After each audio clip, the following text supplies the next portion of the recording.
Nearly 4 weeks after he was shot and killed by police in Illinois, today, Jacksonville-native Marcellis Stinnette was laid to rest.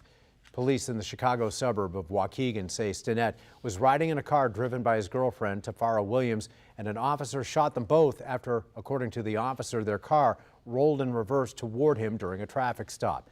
That officer has since been fired. Stinnette's family spoke with On Your Side's Don White about the change they hope to see.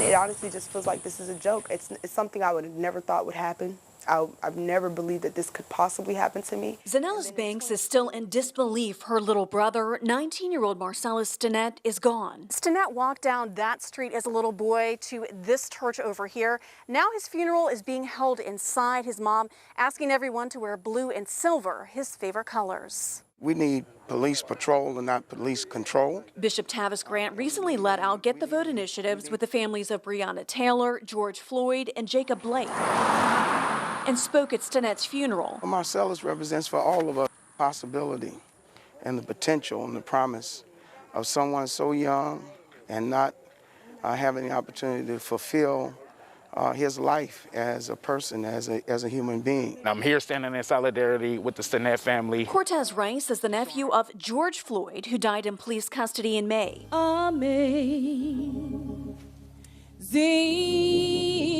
grace. Rice traveled all the way from Minnesota to show his support. When a brother or a sister get killed out here on the street, just remember that it's one of our own.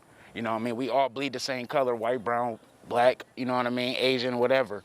We all the same. Marcellis is going to be the tipping point of us justice reforms for Lake County and hopefully all over the country. He had his whole life ahead of him. So when you see Marcellis in that name, you know king, legend. He died to make change. Very impactful. In Jacksonville, Dawn White, First Coast News, On Your Side.